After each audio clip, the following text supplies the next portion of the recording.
शुक्लां ब्रह्मविचारसारपरमां माद्यां जगद्व्यापिनीं वीणापुस्तकधारिणीं भयदां जाड्य अन्धकारापहां हस्ते स्फाटिकमालिकां विदधतीं पद्मासने संस्थितां वन्दे तां परमेश्वरीं भगवतीं बुद्धिप्रदां शारदां येनाक्षरसमाम्नाय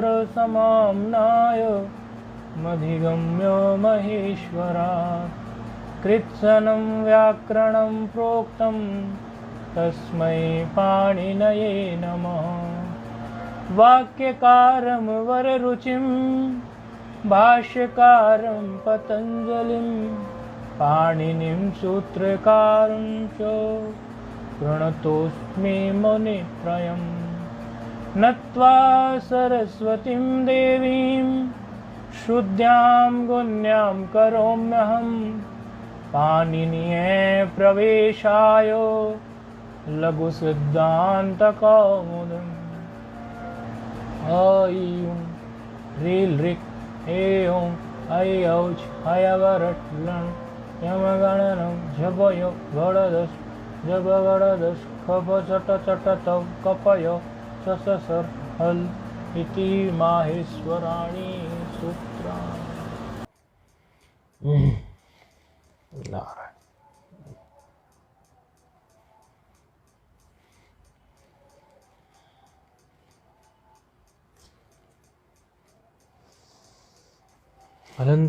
अजंत पुल्लिंग में विचार चल रहा है हमारा। राम रूप सिद्धि लगभग पूर्ण होने पे है।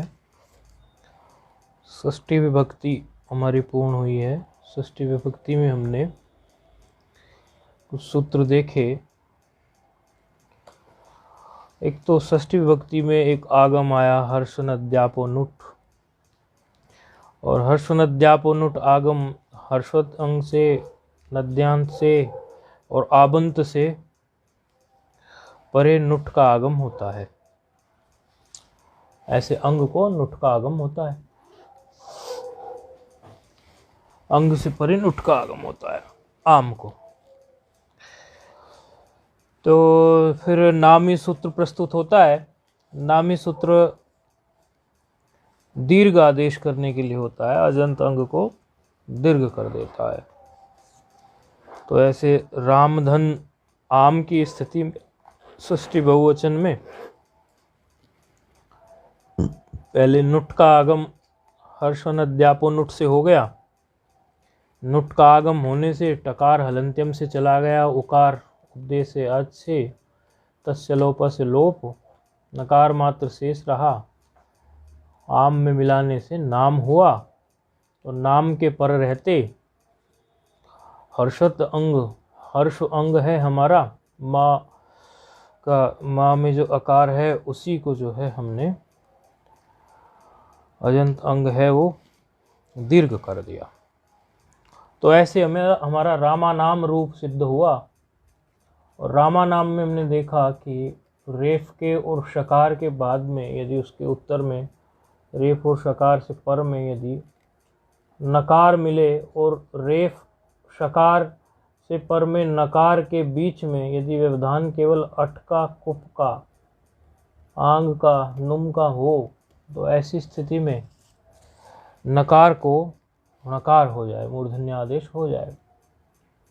तो इसमें जो हमें व्यवधान मिला था वो अट का व्यवधान मिला था, अट प्रत्याहार का वर्ण आकार, और पवर्ग का मकार का व्यवधान मिला था। यहाँ हमने रामाणाम की सिद्धि प्रथमा और षष्ठी बहुवचन में कर दी थी। अब आगे हमारा, अच्छा एक तो ये बताइए आप लोग कि ये रामानाम में पदांतस्य सूत्र ने इसको रामानाम क्यों नहीं रहने दिया, इसको मूर्धन्य आदेश क्यों कर दिया? अब बताइए, फोन पे है।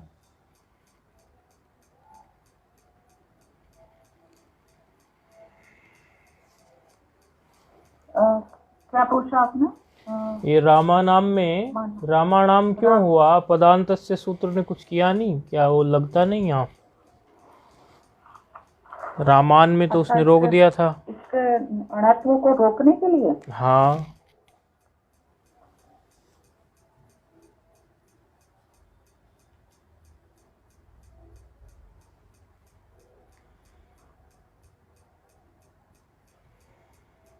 हाँ जी, ये पदांत में नहीं है ना स्वामी जी? ये पदांत में नहीं है। पद के जो नकार का णत्व हुआ है वो पद के अंत में नहीं है ना? हाँ, यदि पदांत में नहीं होता तब नहीं ये लगता। ठीक है।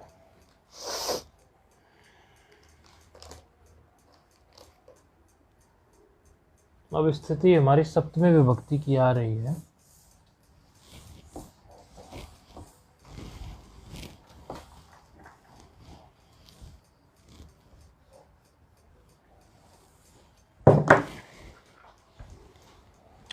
सप्तमी विभक्ति में कौन से प्रत्यय होते हैं? कौन से प्रत्यय होता है? जी नाम का तो कोई प्रत्यय नहीं है। अच्छा, अच्छा।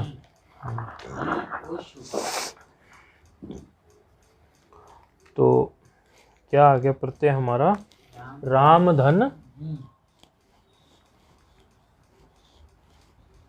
ये। हाँ, ऐसा है क्या? क्या कुछ और है? अब इसमें हमें देखिए, इत किससे करेंगे? कुछ इत करने का सूत्र प्राप्त है? इत करना पड़ेगा ना कुछ सूत्र ऐसा है जिसमें इत जो इत होता हो?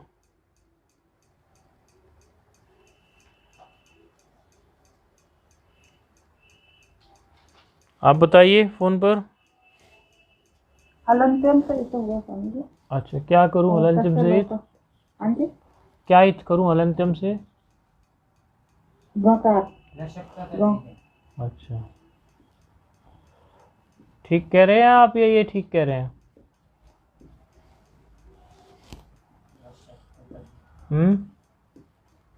हलंत्यम से होगा स्वामी जी? जी। स्वामी जी? जी जी जी, बोलिए। आपका स्वास्थ्य ठीक है? स्वास्थ्य ठीक है। ये इससे किससे होगा ये? आप फिर से बताइए। हलंत्यम से इसकी संज्ञा होगी, तस्य लोप से गकार का लोप हो जाएगा। फिर से थोड़ा विचार कर लें तो मुफ्त में ही हो जाएगा, पैसे भी नहीं लगेंगे। विचार तो फ्री में ही हो जाएगा। 20 रुपए ऑटो के भी नहीं लगेंगे विचार में तो। फिर से विचार करो। विचार करने में कोई पैसे थोड़ी लगते हैं। एक बार फिर से विचार करो, जो बोला क्या आपने वो ठीक बोला? जी, तो ऐसे ही कर। अच्छा, अच्छा। लसक व तदिते क्यों बनाया फिर पाणिनि जी ने? सूत्र गलत बना दिया क्या उन्होंने?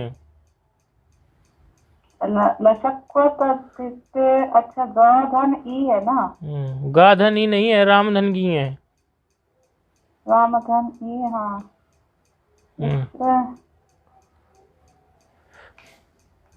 लसक व तदिते कब लगता है? लसक व तदिते प्रत्यय के आदि में जब ला शा और कवर्ग बैठा हो। तो प्रत्यय के आदि में नहीं बैठा है ककार? गी सप्तमी विभक्ति का नहीं बैठा। गी हो सुप, घी का रूप बना रहे हैं ना रामधन घी। दिमाग शायद इधर नहीं है। रामधन घी का रूप बना रहे हैं ना जी।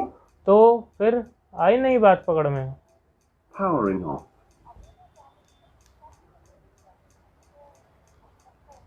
एक मिनट, हमारा ये नेटवर्क कट गया।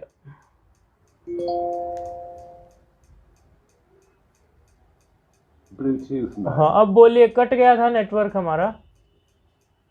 मैं ये कह रही थी कि अभी तो हम एक वचन का ही देखेंगे ना। हमने कब कहा बहुवचन का देख रहे हैं? रामधन घी की स्थिति तो बताई हमने। हाँ जी, तो आप ये कह रहे हैं कि घी और सुप में देखना है। खाली घी में बता दीजिए ना। आपने घी में क्या गकार को हलंत्यम से गायब किया, इत किया ना। हलंत्यम से क्यों कर रहे हैं आप इसको? लसकवत तद्धित से क्यों नहीं होगा? तो लचकवत अद्वितीय से मतलब करना है तो फिर इसको गकार धन इकार करना पड़ेगा, तभी हो पाएगा। क्यों करने की क्या जरूरत है उसको? वो अभी बच्चों जैसी बात रह गई है। अब तो अपने आप जो वर्ण है वो उसे वहीं रहने दो। दिख रहा है ना सब बात स्पष्ट। घी में क्या गकार ही होता है पहले, धन ई क्यों करेंगे उसको? बोलो। ठीक है ठीक है।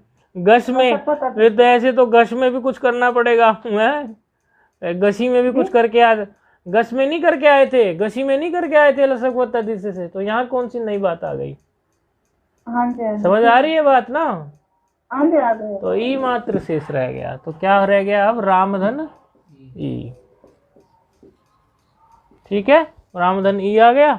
रामधन ई की स्थिति में कौन सा सूत्र प्राप्त है?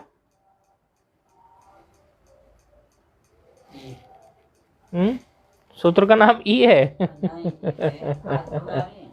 आप बताइए, जो आप कहेंगे हम तो वो मान लेंगे। हम तो मानने के लिए बैठे हैं यहाँ पर, हम तो लिखने के लिए तो बैठे हैं बोर्ड पर। जो कहोगे सो लिख देंगे। आप बताओ तो हमें। बताओ। आध गुना नहीं लग रहा है तो आध गुना लगा दीजिए ना यहाँ पर।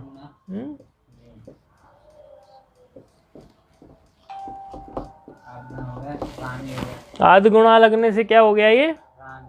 रामे। ठीक है ना? हो गया कि नहीं हो गया? सप्तमी विभक्ति का एक वचन सिद्ध।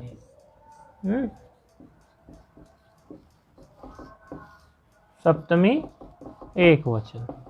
ठीक है। अब सप्तमी द्विवचन में क्या आ गया प्रत्यय? रामधन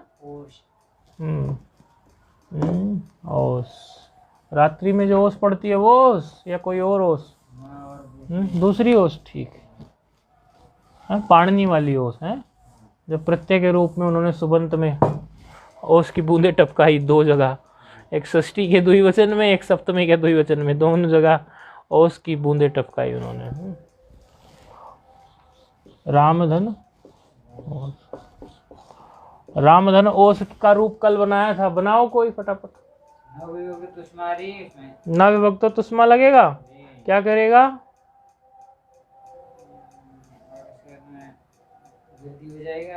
अरे ना विभक्त तुष्मा क्या करेगा? जब जिक्र किया उसका तो उस सूत्र को फिर बता भी दो, या तो बोलते ही नहीं। बोलो क्या करेगा ना विभक्त तुष्मा? विभक्ति स्थानस्य तवर्गस्य न तवर्गस्य विभक्तु स्थानं तवर्गस्याम नेता। अरे भाई ये हलंत्यम से सकार की इत प्राप्त थी। हलंत्यम से प्राप्त था। सुनिए सुनिए, हलंत्यम से सकार इत प्राप्त था। ना विभक्तौ तुष्मा ने क्या कहा कि इसके सकार का आप लोप नहीं कर सकते, क्योंकि विभक्ति सूत्र से सुप्तिगंतम पदम, विभक्ति सूत्र से इसकी विभक्ति संज्ञा है। विभक्ति संज्ञा होने से ना विभक्तो तुष्मा कहता है कि विभक्ति में आपको सकार को आप इत नहीं कर सकते, तवर्ग को नहीं कर सकते, सकार को नहीं कर सकते, मकार को नहीं कर सकते। पूरे 7 वर्ण जो हैं उनको यदि वो अंत में भी आ जाए तो भी आप उनको इत नहीं कर सकते। तो वो वैसे के वैसे ही बच जाएंगे। ठीक है। अब रामधन ओस की स्थिति में अब कौन कौन से सूत्र कल बताए थे जो प्राप्त थे? एक नया सूत्र भी सिखा दिया था इस बहाने। आप बताएंगे फोन पे? वृद्धि तो हो जाएगा, लेकिन अभी ओसीच कल जो एक नया सूत्र सिखाया था वो प्राप्त था, वो याद है किसी को? कल ना ओसीच नहीं। हाँ अतो गुणे। हाँ तो क्या करता है अतो गुणे?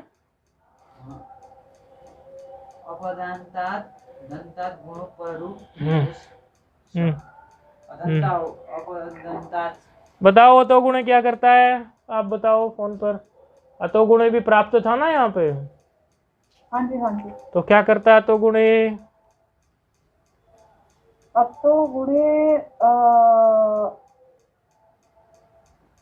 अत का गुण करता है, अकार का गुण कर देगा। आकार का गुण कर देगा। चलो बड़ी सुंदर बात है। खोलो तो गुण को, कहाँ है, निकालो फिर से। कल ही तो पढ़ाया है। ऐसे कैसे, ऐसे सामान्य सामान्य से सूत्र है, तो कठिन थोड़े ही है। ऐसे गायब कर दोगे तो कैसे काम चलेगा। बनता हो पर में गुण आप ही लोग बताओ मुझे, अतो गुणे क्या करता है वृत्ति पढ़ के। इसमें लगेगा नहीं अतो गुणे, लेकिन कल पढ़ाया था इसीलिए पूछ रहे हैं। लगेगा नहीं यहाँ, क्योंकि प्राप्त है, लगाना नहीं है, उसी च लगा लेंगे, लेकिन सीखा था तो बताइए। वृत्ति अपदांतात् अतो गुणे पररूपम एकादेशः। हाँ, इसका मतलब अपदांत से पर में यदि गुण हो, अपदांत से पर में यदि गुण हो तो क्या हो, पर रूप एक आदेश हो जाए कि नहीं हो जाए। अपदांत अकार से परे, अपदांत अकारात गुणे परे, पूर्व पर्यो एक पर रूप एकादेश भवति। ऐसा ही तो कुछ है।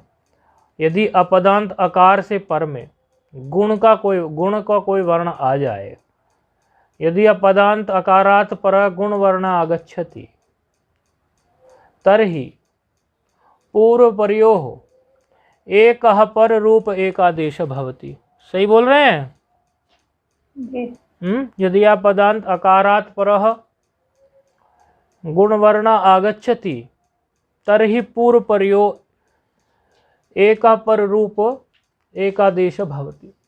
तो क्या हो जाएगा, अपदांत तो है ही राम, क्योंकि अभी तो पदांत बना ही नहीं है, पद बना ही नहीं है, और पर में गुणागच्छति, गुण आता है, गुण आ रहा है।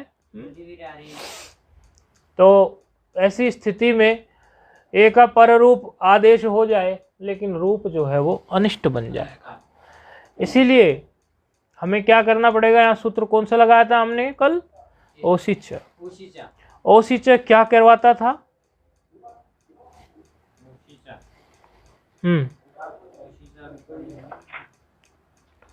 ओसिच सूत्र बताओ। ओसिच सूत्र बताओ भाई, क्या करता है। ओस की बूंदे गिरा के चला जाएगा क्या, 2 4। ऐसा तो का एकार कर देगा। हाँ, क्या कर देगा, अंग को, हाँ अदंत अंग है ना, मकार में अकार है कि नहीं है, उसको एकार बना देगा। एकार के आईकार, एकार। अच्छा, तो क्या हो गया ये, रामे, रामे ऐसा हो जाएगा। नहीं, राम योग कब होगा वो अलग बात है। ऐसे होगा क्या ये, राम में बाद में ओस। देखो प्रक्रिया ग्रंथ है, एक एक पॉइंट याद रखोगे, बुद्धि सूक्ष्म बनेगी। फिर अब लगेगा ना कौन सा सूत्र, हाँ एचओ लगाओ। एचओ बड़ा प्यारा आपके, तो क्या लगेगा यहाँ, क्या होगा, आदेश होगा ना, तो यहाँ यह यकार हो जाएगा ना ऐसे, और ये मिल जाएगा ना, तो ऐसे हो जाएगा रामयोस। और रामयोस से क्या बन जाएगा, रुत्व विसर्ग कह सकते हैं। अब तो सीख गए हो, रामयो। ये तो कल रूप सिद्ध कर लिया था हमने, ठीक है ना। अब एक रूप बच गया, सप्तमी का द्विवचन भी सिद्ध हो गया, क्योंकि ये तो षष्ठी के द्विवचन के जैसा ही था, बस में कोई विशेष मेहनत हुई नहीं, क्योंकि कल देख चुके थे। अब सप्तमी के बहुवचन का प्रत्यय कौन सा आया, रामधन सुप होगा, सु नहीं होगा, खाली सुप होगा ना। सुप दाल को भी कहते हैं, और अंग्रेज लोग सूप उसको भी बोलते हैं।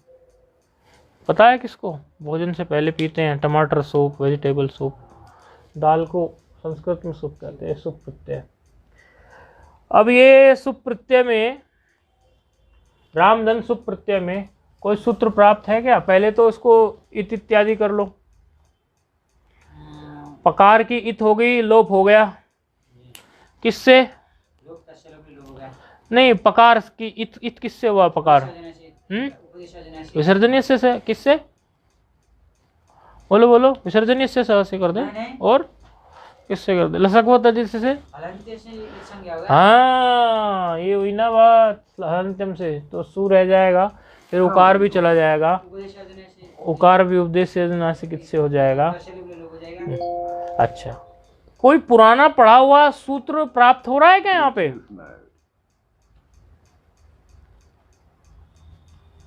बहुवचन में कोई सूत्र लगता था विशेष, केवल बहुवचन में लगता था? बहुवचन झल्यात, झल्लेत। हाँ, कहाँ से देखा? हाँ यार, ये देखकर भी बता रहे हो तो भी अच्छी बात है। तो बहुवचन झल्लेत क्या करेगा? बहुवचन झल्लेत क्या कर देगा रामधन सुप की स्थिति में? सुप में तो केवल सु मात्र शेष रह गया, सु में भी सकार मात्र रह जाएगा। तो बहुवचन झल्लेत यहाँ क्या करेगा? क्या करता है वो? बहुवचन झल्लेत क्या करता है? सकार झल में आता है कि नहीं आता है कि नहीं? झलादव है कि नहीं है ये? अच्छा, और सुपी भी है कि नहीं है? सुप भी तो मांगता है ना वो, सुप प्रत्याहार का भी है, झलादि भी है, बहुवचन भी है, सारी शर्त पूरी हो गई। तो क्या कर देगा? अदंत अंग को क्या कर देगा? एकार आदेश कर देगा। समझ आ रहा है ना फोन पे?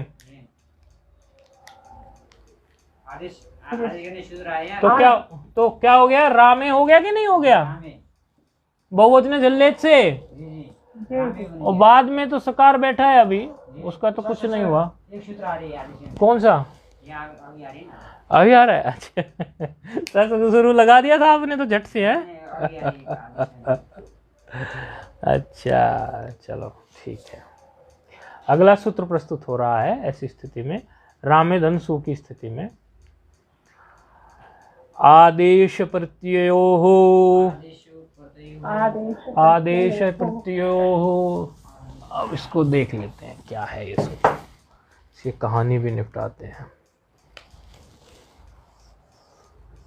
अभी क्या हो रहा है, थोड़ा मौसम चेंज हो रहा है ना, तो कई लोग थोड़े ढीले पड़ गए हैं।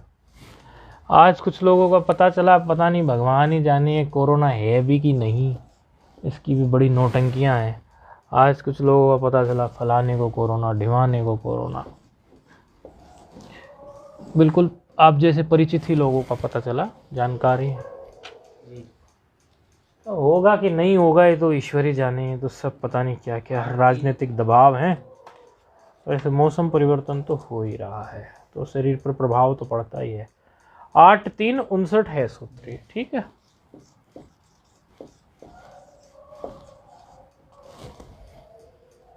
आदेश प्रत्ययो। कितने पद हैं सूत्र में और क्या क्या है आप बताइए। आप तो जानते हैं, पद पहचानते हैं, अब तो पद पहचानने में निपुण हो गए अब आप। सुंदर बात ये है इसकी कि ये केवल एक ही पद है पूरा का पूरा। षष्ठी का क्या? अच्छा, ये एक ही पद है, ठीक है।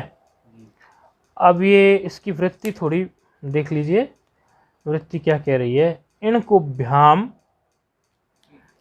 इनका मतलब इन प्रत्याहार, ठीक है, और कुभ्याम का मतलब कवर्ग। इन कुभ्याम परस्य मतलब इनसे परे, अर्थात इन प्रत्याहार के वर्णों से परे। कुभ्याम अर्थात कवर्ग से परे, कवर्ग के वर्णों से परे। अपदान्तस्य आदेशस्य प्रत्यवयवश्च यह सस्तस्य मूर्धन्या आदेशः। क्या कह रहे हैं? इन प्रत्याहार हो, इन प्रत्याहार का मतलब क्या है? इन परेण, इन पर तक लेना होता है सदैव, ये हम पीछे पढ़ के आए हैं। इन प्रत्याहार में जो वर्ण आएंगे वो परेण यानी लण तक जाएंगे, ठीक है। ये हम पढ़ के आए हैं, पहले हमने पढ़ा था ये अनुदित सवर्णस्य च प्रत्यय पढ़ के आए थे ये बात। तो इनको, इन कहाँ से हुआ शुरू? ई उ रील री ए ओ आई औ, आई औ, फिर हयावर भी आएंगे। हाँ, क्योंकि वो लण तक जाएगा ना। अच्छा, पहले तो इण को समझना बहुत जरूरी है ना, इसलिए या तो इण प्रत्याहार हो या कवर्ग हो, इससे परे ऐसे अपदांत, इससे परे अपदांत जो आदेश रूप जो सकार है, या तो आदेश रूप सकार हो या प्रत्यय का अवयव सकार हो। या तो सकार जो है वो आदेश होके आया है, अर्थात आदेश रूप है, कहीं से आदेश होके भी तो सकार आ सकता है कि नहीं आ सकता है, ऐसे तो कितने सारे अब आदेश होते रहते हैं। या प्रत्यय का अवयव सकार हो, तो यहाँ तो प्रत्यय का अवयव है कि नहीं है सकार, राम धन सुख की स्थिति थी कि नहीं थी, ऐसी स्थिति है ना, ऐसी स्थिति थी ना। ये पकार चला गया था तो सकार तो अभी रह ही गया था इसमें, तो ये तो प्रत्यय का अवयव है कि नहीं है। ये सकार तो प्रत्यय का अवयव है, प्रत्यय था ना सुख, तो उसका अवयव है, तो शर्त पूरी हो रही है।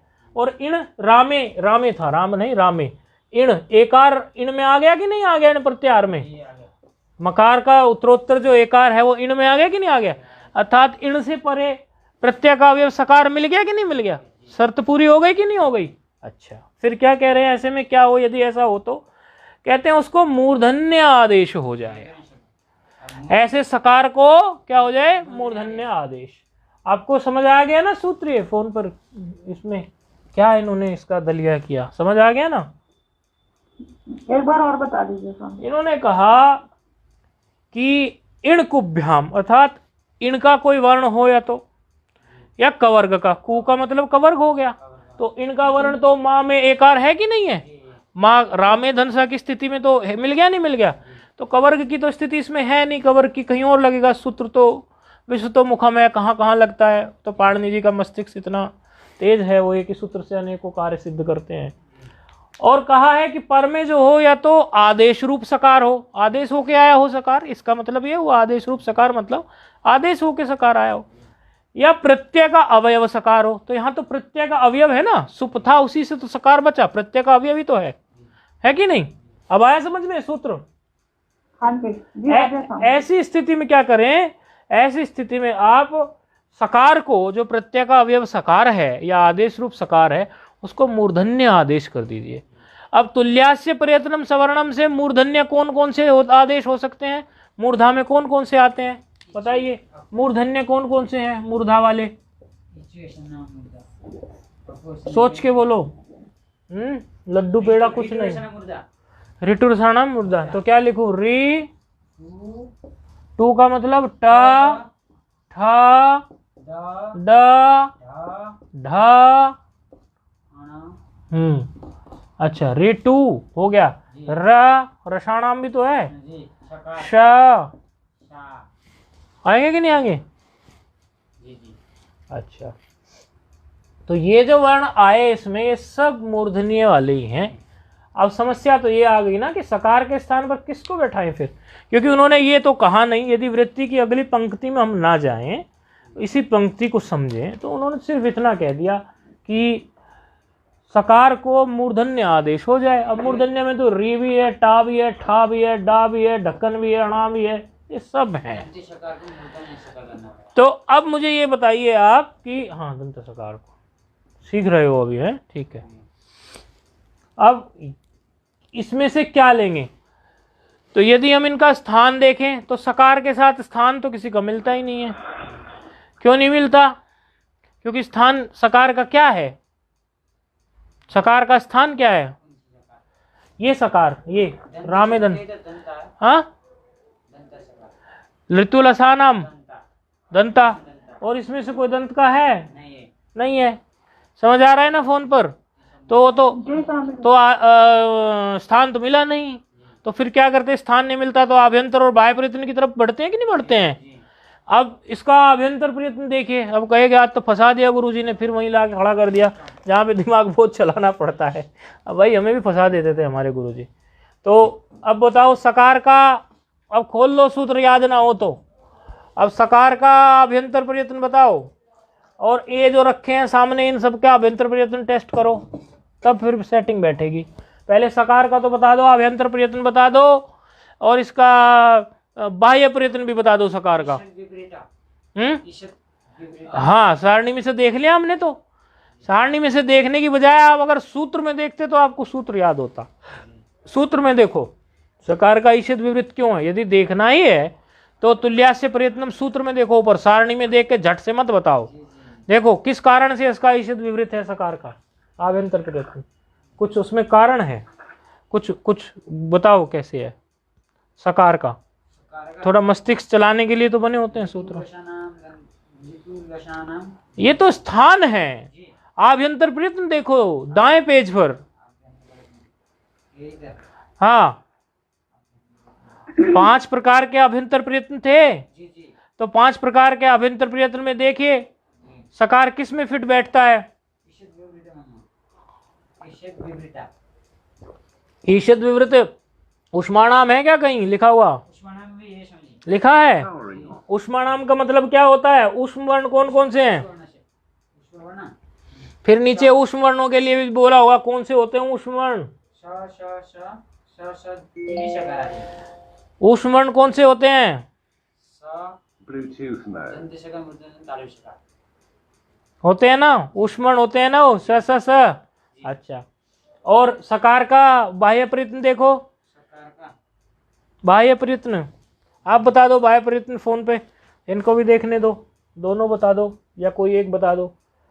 जी सकार का बाह्य प्रयत्न बता दो, आभ्यंतर प्रयत्न तो इन्होंने बता दिया। जी जी कह रहे हैं आभ्यंतर प्रयत्न इसका ईषद विवृत है।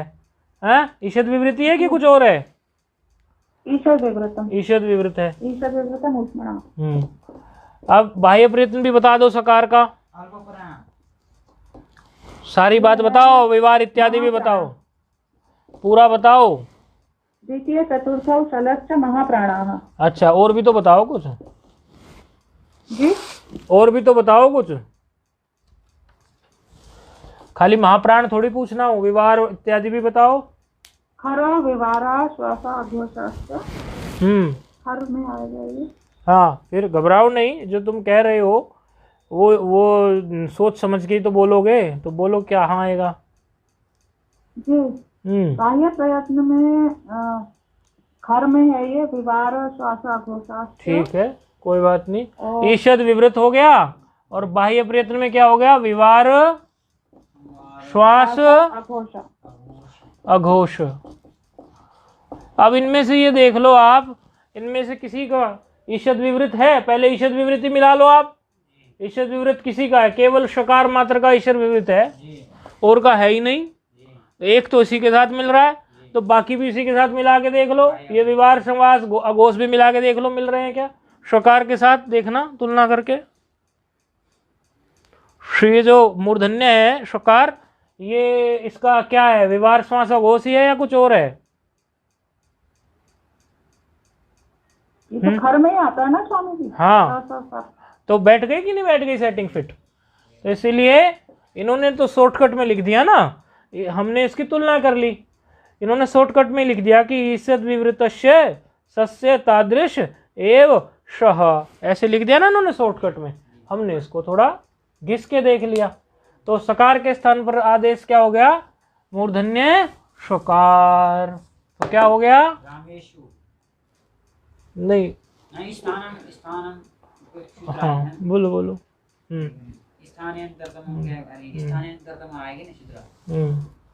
सो सकार क्या आएगा?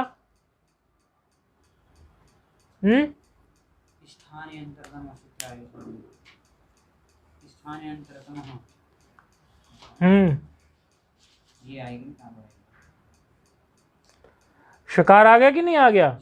तो सु पहले था ही, रामे धन सु ही तो था, रामे धन सु था ना, तो रामे धन सु के स्थान पर क्या हो गया? रामे सु।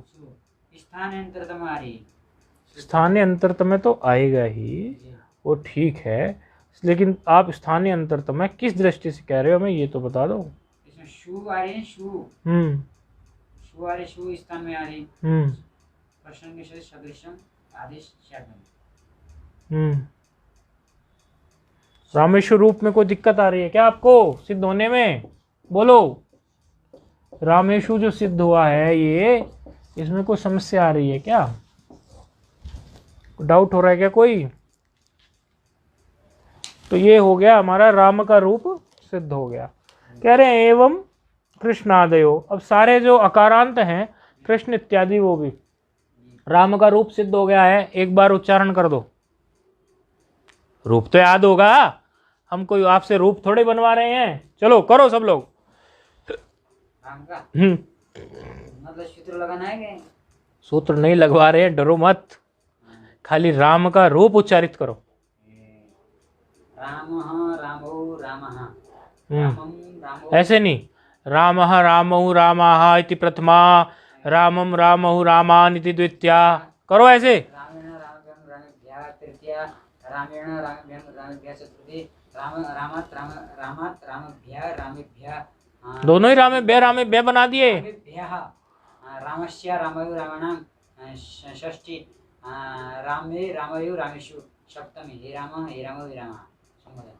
अब सुनना ध्यान से, आप करो, फोन पे है। रामः रामौ रामाः इति प्रथमा, रामं रामौ रामा रामान इति द्वितीया, रामेण रामभ्यां रामहि इति तृतीया, रामाय रामाभ्यां रामेभ्यः इति चतुर्थी, चतुर्थी, रामात् रामाभ्यां रामेभ्यः इति पंचमी, रामस्य रामयोः रामाणाम् इति षष्ठी, रामे रामयोः रामेषु इति सप्तमी विभक्ति। ठीक है। ऐसे कृष्ण के चलेंगे। कैसे चलेंगे कृष्ण के, चला के दिखाओ। कृष्ण भक्त हो गए, कृष्ण के रूप नहीं चलाते। अब वो मत बोल देना, एक बार एक गुरुजी ने बोला कि अरे हरे राम राम राम हरे हरे, हरे कृष्ण कृष्ण कृष्ण हरे हरे। अब वो नया नया व्याकरण पढ़ा था गुरुजी ने, उसको मंत्र दिया था कि भाई हरे राम जपो, ये मंत्र दिया, वो जपता था।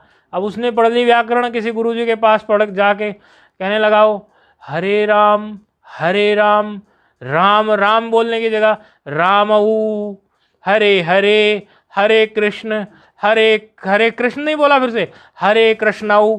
जहाँ दो राम आ जाए वहीं तो रामऊ कर दे, और जहाँ दो कृष्ण आ जाए वहीं कृष्णऊ कर दे। देखो वहाँ नहीं करना है भेदभाव, वो तो भगवान नाम है, जितने बार उच्चारित करोगे अच्छा है।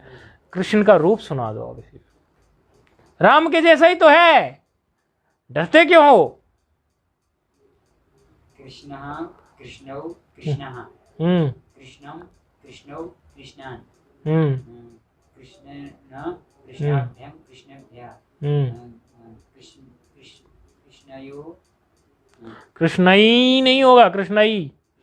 कृष्णाभ्यां कृष्णेभ्यः, कृष्णामात् क्या? मात? कृष्णात् हाँ, कृष्णाभ्यां कृष्णेभ्यः, कृष्णस्य कृष्णयो कृष्णानां, कृष्णयोः, कृष्णस्य कृष्णयो कृष्णानां, कृष्णयोः, कृष्णयो कृष्णेषु, हे कृष्ण हे कृष्ण हे कृष्ण। चलो ठीक है। ऐसे ये आकारांत की यात्रा हमारी पूरी हुई। आकारांत, हाँ जी स्वामी जी बोलिए सुन रहे। ये इसकी तृतीया का एक वचन में क्या बनेगा? किसका? कृष्ण शब्द के तृतीया के एक वचन में आप ही बता दीजिए मुझे। अटकुप वांगनुम कुछ चमत्कार करेगा क्या? करेगा? नहीं बन सकता, नकार नहीं होगा, नहीं हो सकता। बनेगा ना, क्योंकि अट टकार तो टकार में तो आ रहा है ना नकार, और शकार किस में आ रहा है? यहां मार खा गई बात।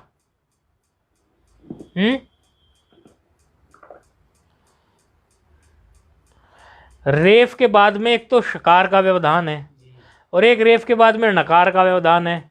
तो शकार अट में आता है? नहीं आता। कुप में आता है? नहीं आता। बढ़िया प्रश्न है। आंग में आता है? नहीं आता है। नुम में आता है? नहीं आता है। तो कैसे करें फिर? सूत्र लग ही नहीं रहा। ये शकार तो है ना स्वामी जी? किस में? कृष्ण का शकार किस में? अट में है। शकार है ना, मूर्धा शब्द शकार। कृष्ण में तो शकार है, मूर्धा वाला ही लगता है, तो कृष्ण ही बनेगा। अणकार हो जाएगा। हाँ जी। अट कुप आंग नुम। शकार इसमें से किसी में आता है? एक सूत्र को याद करो ना। जो नकार को नकार बनाता है, ये तो एक सिचुएशन है, ऐसी ऐसी तो बहुत सारी सिचुएशन आएगी, इसलिए मूल को पकड़ के रखो, है कि नहीं है? जो हमारा सूत्र का मूल है उसको पकड़ के रखो। किस स्थिति में सूत्र उसको नकार को नकार बनाता है और किस स्थिति में नहीं बनाता है, बस सीधा सीधा वही फॉर्मूला लगाओ, रटने की बजाय उसको करके देख लो और बताओ क्या हो रहा है। तो तवर्ग आ रहा है ना, तो तवर्ग व्यवधान कर रहा है इसका। तवर्ग कहाँ आ रहा है भाई? सॉरी, टवर्ग नकार।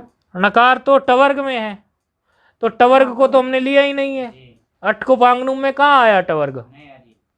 अर्थात वो नकार ही रहेगा, नकार होगा नहीं। अट का व्यवधान हो कवर्ग का और पवर्ग का और आंग नुम का व्यवधान होने पर भी तब भी होगा।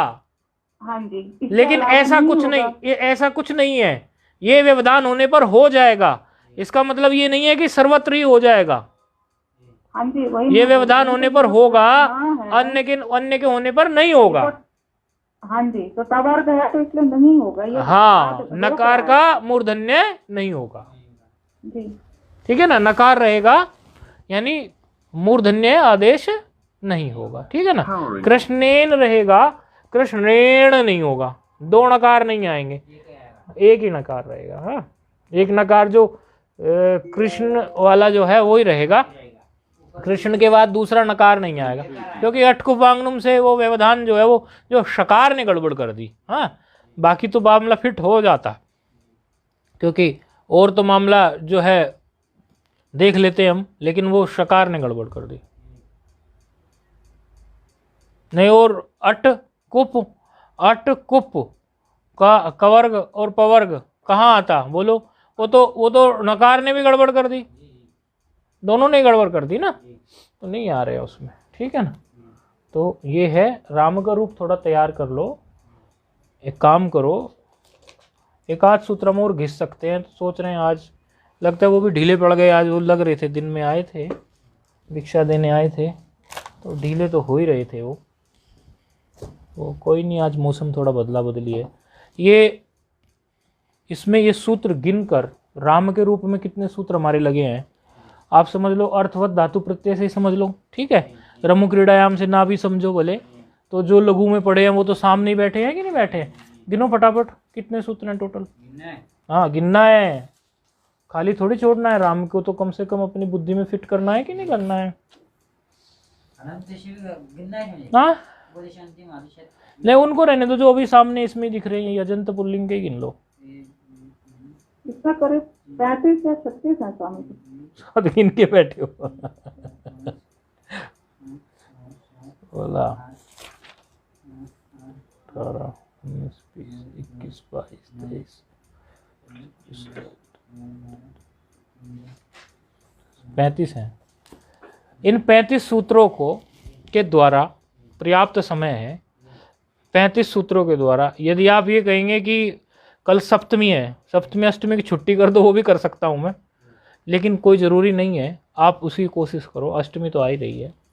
आप ये 35 सूत्रों को अपनी खोपड़ी में बैठा लो और आप बैठ जाइए कहीं भी अपने एकांत स्थान पर और प्रत्यय लाना शुरू करिए। सबसे पहले राम लाइए शब्द, फिर उसकी प्रातिपदिक संज्ञा कर दीजिए दोनों सूत्रों से, अर्थवद से और कृत्यदित समासास से, एक से व्युत्पत्ति पक्ष में, एक से अव्युत्पत्ति पक्ष में।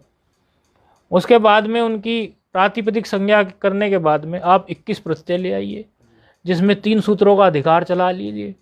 कौन से 3 सूत्रों का? नहीं, अधिकार सूत्र आए थे ना, प्रत्यय प्रश्चय। उसके बाद आप जो है 21 प्रत्यय ले आइए। उन 21 में से फिर आप उनकी जो है एक वचन, द्विवचन, बहुवचन संज्ञा कर लीजिए सुपह सूत्र से। ऐसा करने के बाद में आप द्वयेकियो द्विवचने एक वचने से एक वचन प्रत्यय ले आइए। एक वचन प्रत्यय लाने के बाद में फिर आप कार्य चालू कीजिए और खोपड़ी में बैठ के ऐसा स्मरण करने की कोशिश कीजिए कि आप कितने सूत्र प्रस्तुत कर रहे हैं, थोड़ा अभ्यास करने की कोशिश कीजिए। यदि राम का आपने अभ्यास ठीक से किया तो आगे अन्य का भी अभ्यास। सर्व के रूप, क्योंकि देखो आगे सर्व का रूप बनने जा रहा है। राम शब्द जो है वो अकारांत है, सर्व शब्द भी अकारांत है, लेकिन इसमें थोड़ा भेद है। तो जहां जहां भेद होगा वहां वहां नए सूत्र लगेंगे, जहां भेद नहीं है वहां जो राम शब्द में सब लगे हैं सूत्र, वही सूत्र लगेंगे। तो इसीलिए जब हम अब अगली कक्षा में कल जब हम सर्व का रूप बनाएंगे तो सर्व का रूप बनाने के समय पर आपको स्वयं ही पुस्तक बंद करके घबरा जाते हो, बोले आज तो रगड़ दिया, स्वयं ही पुस्तक बंद करके सर्व का रूप आप बना दोगे। यदि राम का रूप पक्का है तो सर्व का बना दोगे। जहां जहां भेद है वहां मैं बताऊंगा, वहां तो नए सूत्र प्रस्तुत हो रहे वो तो मैं बताऊंगा। राम का यदि रूप पक्का होगा तो सर्व का रूप आप बना लोगे, है कि नहीं? ये तो पक्के कर लो, फिर ऐसा तो ना हो कि कोई गुरुकुल में कोई आपसे राम का रूप सिद्ध कराए आप कर ना पाओ। और धारा प्रवाह को पक्का करो, कल को कोई पूछने लगे तो इसी से प्रभावित हो जाएगा। कोई महात्मा पढ़ा पढ़ाया होगा, वो कहेगा लो मेरी गद्दी तुम ही ले लो, तुम तो राम का रूप सिद्ध कर सकते हो, तुमको तो बढ़िया आता है कि नहीं? चलो खैर, ये तो हास्य विनोद की बात हो गई, लेकिन राम का रूप पक्का कर लो, ठीक है ना? ओम पूर्णमदः पूर्णमिदं पूर्णात् पूर्णमुदच्यते पुनश्च पूर्णमादाय पूर्णमेवावशिष्यते। ओम शांति शांति शांति।